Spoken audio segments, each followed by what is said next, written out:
Howdy y'all. I've been making videos on conservative politics for years now, and in the process, I've come across a lot of arguments and talking points that seem worth covering, but aren't something worth devoting a whole video to. And since I really don't want to make TikToks, I've decided to cover some of my favorites here. To start, I'd like to look at some of the arguments about trans people that I wound up cutting from my Trans Panic video. In the past year or so, it's become a popular argument among the right that trans people are becoming radicalized into committing mass shootings. This claim is based on 4 shootings since 2018 committed by supposedly trans or non-binary people. I say supposedly because it's highly disputed whether the Colorado Springs shooter actually identified as non-binary. Several witnesses said they never claimed to be until after committing the shooting, leading many to suspect this may have been a move to avoid hate crime charges, which may have increased the odds of receiving the federal death penalty. It also seems possible that this may have been a sick joke. Trans and non-binary people are no strangers to having their identities mocked by cis bigots. The "I identify as an attack helicopter" joke is almost a decade old at this point. But even taking the initial claim at face value, 4 trans mass shooters over the course of several years is not significant.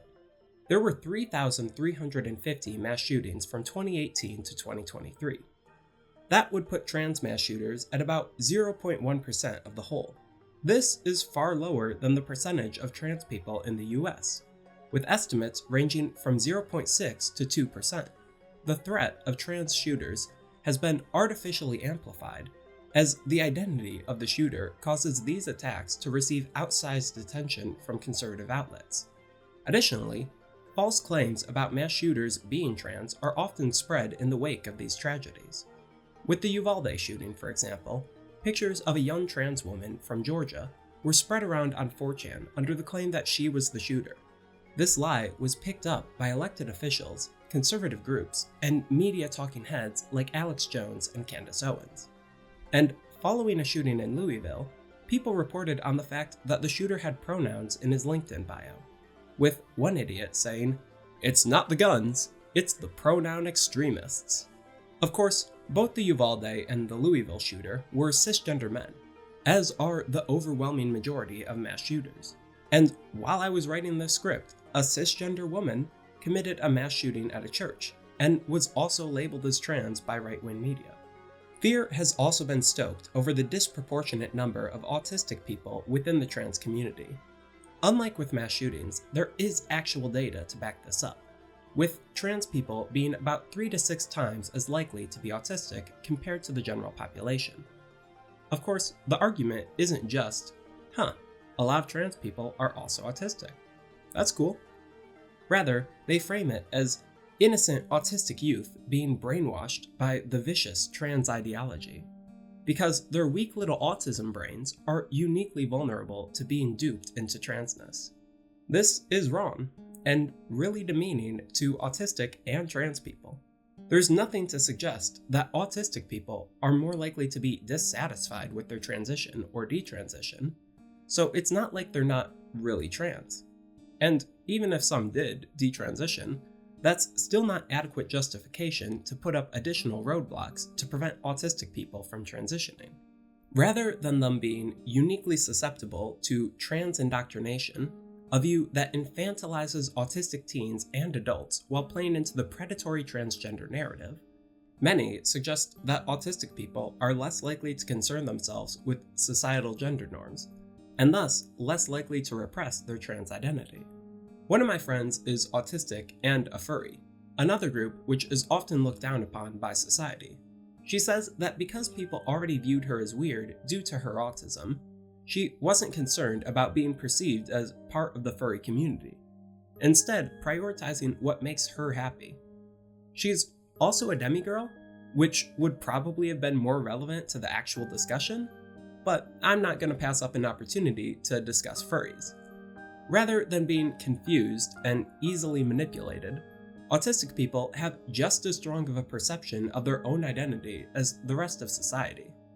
Next up, we have the dumbest anti-trans argument, that being the idea that cis or cisgender is a slur. This one's so dumb, you only really see it trotted out by insignificant losers such as the richest man on the fucking planet, who claims it's a disparaging term for heterosexuals. This is wrong on multiple levels. First off, the term cisgender isn't about sexuality. If cis were a slur, which it isn't, would it not be one for cis people? And then there's the issue of cisgender literally just being the term we use to distinguish people whose gender identity lines up with their assigned gender at birth. It's not used as a disparaging term in any instance beyond poking fun at people who call it a slur. One last trans argument. A common response to those advocating for trans rights is, well, what rights don't trans people have? Which is a very strange argument to make about a notoriously marginalized group. Across the world, trans people face various struggles, such as lack of legal gender recognition, lack of protection against discrimination, hurdles to accessing care, and plenty others. In her manga, The Bride Was a Boy, the artist Chi details how in Japan, trans people are required to get bottom surgery in order to get legal gender recognition. She also points out how, because gay marriage is not yet legal in Japan, any people who are already married and wish to change their legal gender marker are required to divorce their partner. If you want a full breakdown on the rights trans people lack across the globe, I'd recommend taking a look at this piece by Katie Montgomery. It's a bit outdated, but it's the most complete list that I could find, and it makes for a really depressing scroll. There's also the fact that in countries with some LGBTQ protections, trans rights advocates aren't only fighting for rights trans people don't have, but also trying to prevent them from losing the rights that they do have. In the US, for example, we've seen plenty of states backsliding on trans rights in recent years, with hundreds of transphobic bills being brought to state legislatures. As much as I would like to make this video all just stupid anti-trans arguments, I do need to save something for this year's Pride Month video. So let's kick it back to the start of the 2020s. COVID is ravishing the nation. The presidential race is heating up. A younger Alex is working on their tennis serve. All equally important events. And civil unrest following the unjust murders of countless Black people by police is leading to calls across the nation to defund the police, allocating that funding instead to programs that would aim to actually reduce crime, rather than just show up to shoot at it in a discriminate manner. A short time later, conservative pundits were running with the narrative that Democrat cities defunded the police, and without any big strong badge boys to protect us, the murder rate skyrocketed. This is dumb, primarily because defunding the police was not really a thing that happened. An ABC analysis of police budgets found only 8 out of 109 which cut the budget by more than 2% between 2019 and 2022. The overwhelming majority of police budgets increased in this time period, as they have been for decades. This did not prevent the murder rate from increasing slightly nationwide, likely due in part to a combination of factors, such as an increase in firearm sales and the ongoing pandemic. It's doubtful police played that much of a role, because we have decades of data to show us that police funding doesn't really affect crime rates. Because police don't actually prevent crime, they just react to it.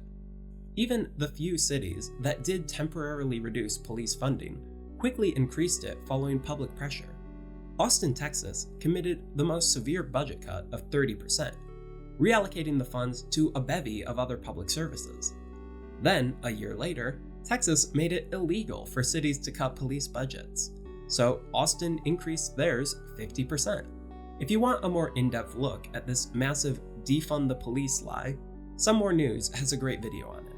Another concept that the right just uses as a general scapegoat for their racial anxieties is DEI, or diversity, equity, and inclusion. This is basically just corporate lingo for, hey, maybe let's be less discriminatory, which is why it's fallen under the ire of the right, being viewed as a tool to artificially elevate minorities to unearned positions of power. This reasoning has been used to cast doubt on the qualifications of any minority in a job of high esteem. As Charlie Kirk puts it, I'm sorry, if I see a black pilot, I'm gonna be like, boy, I hope he's qualified. Well, that's the you game wouldn't have theory done I was that. talking You about. wouldn't have. You No, wouldn't and have done that's that not, before. That's not an immediate. No, you wouldn't That's have done not that who I before. am. That's No. not what I believe. It is the reality the left has But created. I'm not racist. I just don't like it when black people have jobs. Being more conscious your hiring pool is open to all sorts of people is not lowering the standards. Anyone who gets a job as a pilot, doctor, whatever else is still meeting the qualifications to do that job. It actually seems fairly intuitive that opening the hiring pool up to a wider variety of people would increase the number of qualified applicants, as opposed to artificially restricting most high-esteemed jobs to white men only, which was done for decades, without the concern that they might not be qualified ever being floated. I wonder why. Going with the theme of things I saw people say on Twitter, presidential candidate Nikki Haley, who, as of this writing, is still technically in the race. Back in January, her campaign put out the statement, "America has always had racism, but America has never been a racist country. The liberal media always fails to get that distinction." As someone who could dubiously be considered the liberal media, I'd really love to hear an explanation on this distinction. Like, what would make America a racist country by this standard, if we're solely defining racism as an individual action? Does segregation count? Housing discrimination? What do we make of the Civil War? The Confederacy had white supremacy enshrined in their founding documents. And sure, you could say they weren't technically part of the US at the time, but they were before seceding, and I don't think they were any less racist then.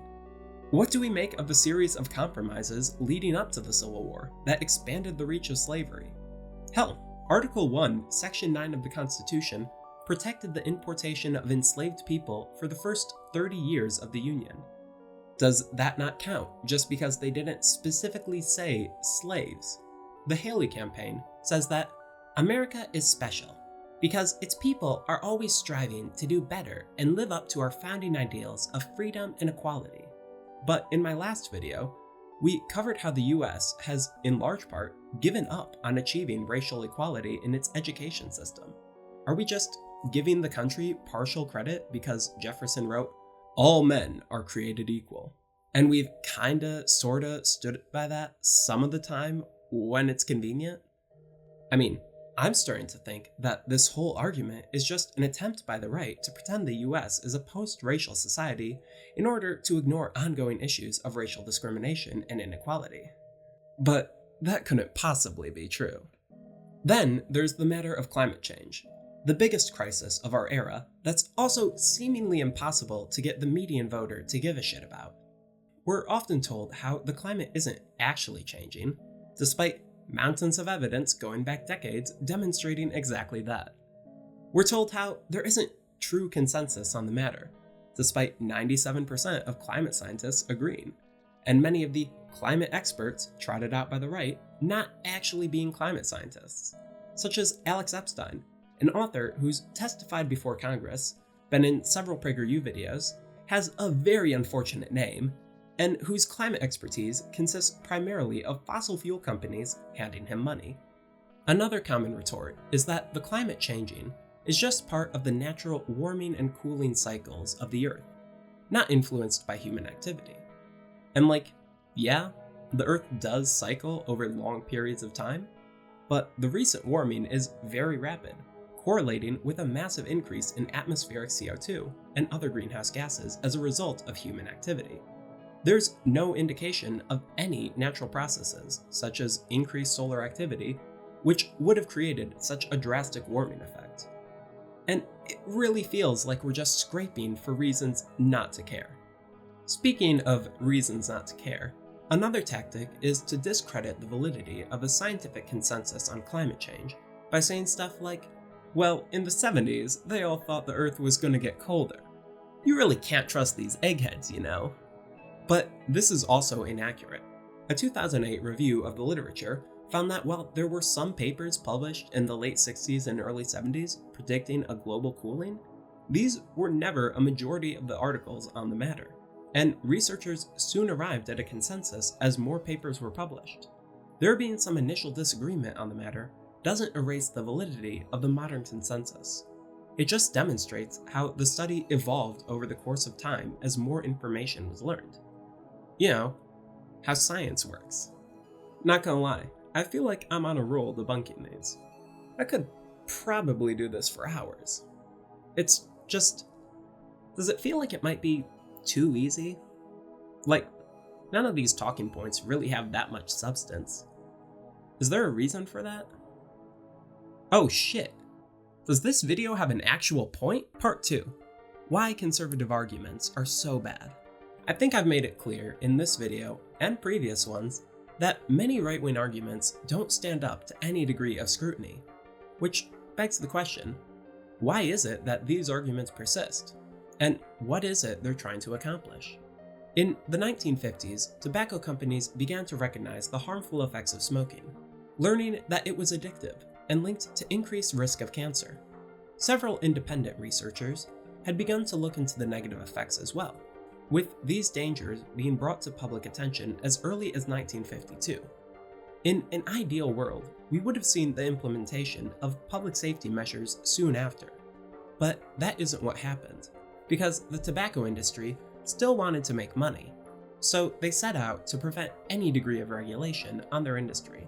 In their book, The Misinformation Age, Kaylin O'Connor and James Owen Weatherall discuss how the industry was able to fund many of their own studies on the effects of smoking, doing things like restricting the sample size to make it more likely that they didn't turn up evidence linking smoking to cancer, and then publishing only the studies that turned up good results for them.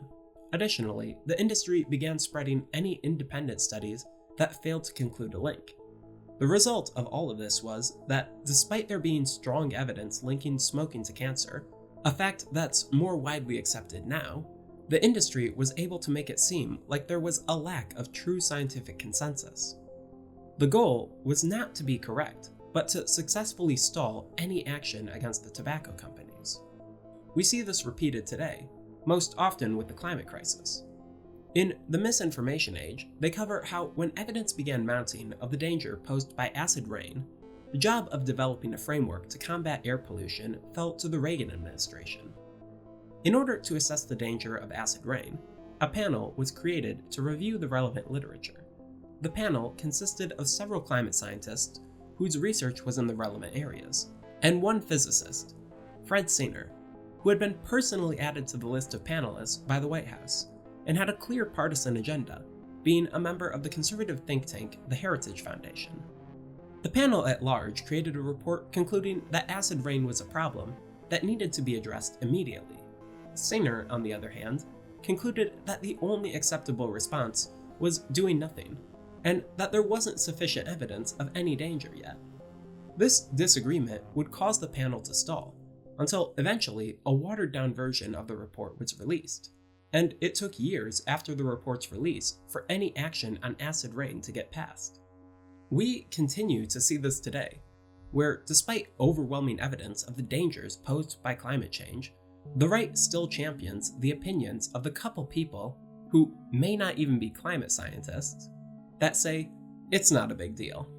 They pretend we don't yet know enough to act, because their fossil fuel donors and seeming allergy to spending money on anything but the war machine decrees that nothing is to be done about climate change. This tactic preys on a tendency that many of us have. I'm sure everyone's seen one of those ads that are like, 4 out of 5 dentists recommend Bluey brand toothpaste. What's the first thing everyone thinks after hearing that? I wonder what the 5th dentist says. We're drawn to the allure of those who differ from the consensus. Sure, 97% of scientists agree on climate change. But what do those other 3% know that the rest don't? Sure, the overwhelming medical consensus finds that trans people have better mental health outcomes after receiving gender-affirming care. But what about this one study from Sweden that found the opposite result? Sure, there's no actual evidence linking vaccines to autism, but what about this one redacted paper from this former doctor? Why'd they take his license away? Was it to silence the truth? This instinct isn't inherently bad. Many proponents of this skepticism will point to Galileo, who was prosecuted for espousing ideas that most of us now hold to be unobjectionably true. but which contradicted the scientific consensus of the time. The problem comes when you're latching onto these consensus-breaking ideas, not because they have any particular merit or evidence, but rather because they conform to your pre-existing belief. It's not an exercise of genuinely challenging the scientific evidence, but rather just latching on to whatever allows you to not have your own beliefs challenged. Not skepticism, but willful ignorance. Going beyond just sowing doubt among the scientific consensus, another reason so many conservative arguments are just surface-level talking points that are fairly easy to debunk is because it doesn't really matter how strong an individual argument is when they can be pumped out at such a high volume. This is what I call the PragerU paradox. Many have noted how PragerU videos, which are 5 minutes long, will typically see videos debunking them that are 20, 30 minutes long. Hell, an hour if you're a real freak. Even if no individual claim is particularly difficult to refute, the sheer volume of them ensures that refuting the whole argument is difficult. And even if one were to accomplish that, there's always another argument ready afterwards. And falsehoods spread faster than fact checks. Claims often spread to millions before anyone reports on their inaccuracy, and oftentimes continue to spread afterwards. Another idea is one I've stolen from Ian Danskin, that oftentimes these arguments are not meant to be convincing in and of themselves. Rather, they're mantric, something believers repeat ad nauseum to assure themselves of their correctness. Think of the transphobe's favorite line: "What is a woman? An adult human female." This isn't an argument, it's a slogan. One meant to ignore the complexities of gender identity, roles and expression, intersexuality, and various other concepts, in favor of having something snappy to put on a t-shirt. Not the start of a debate, but a request that one not be had. Not a statement of fact, but rather a statement of the values of the speaker. In a similar vein, most who proclaim, "America has never been a racist country," aren't of the opinion that there hasn't been racism in the past, or even that there isn't racism today. Rather, just that the government shouldn't do anything about it. This seems like it should matter more, right? Like, aren't people supposed to adjust their beliefs with the evidence? Why do these easily disproven arguments continue to persist? Well, people don't really tend to live up to our idealized forms. Studies have found that most people tend to ignore evidence which contradicts their pre-existing beliefs. And being presented with conflicting evidence can even serve to drive people further into their incorrect beliefs. Take a look at how every prominent transphobe seems to be on an eternal march towards further extremism. If we are to accept the premise that at one point J.K. Rowling was truly just asserting that sex is real, that's certainly not what she's doing nowadays. Do you think she hasn't been presented with evidence contradicting her beliefs? This is why it doesn't matter if conservative arguments are good or accurate. They don't need to be in order to convince those who already believe them. It's the realm of alternative facts, where it doesn't matter what is true as long as you can get enough people to believe it. So, is there anything that can be done about this?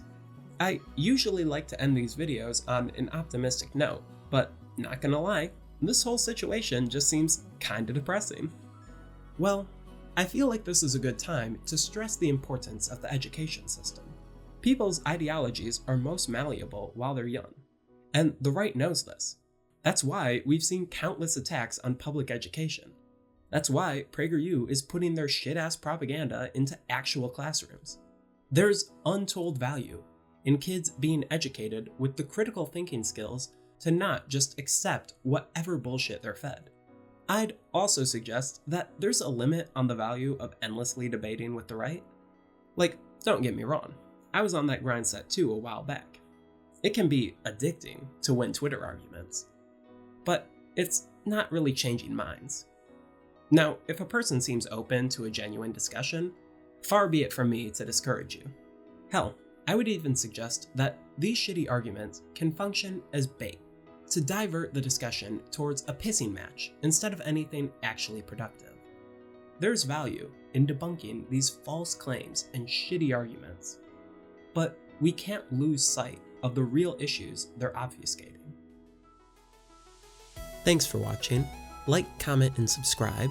And if you want to give me money, you can donate to my Patreon, like the lovely people you see scrolling by right now, including my $10 and up patrons, Amy Gleixner, Mona Abdelkarim, and Adam Brink.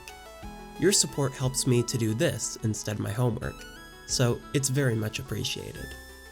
Also, one idea I forgot to include in the main video is that the sheer presence of these arguments in the public discourse creates a damaging effect on certain groups who may be targeted. I'm sure most trans people can relate to feeling drained by constantly having to hear discussions of how they're bad and evil and corrupting children. Trans people are having a rough time of it, y'all. Alleviate their suffering a little bit. Give them money. Anyways, see ya.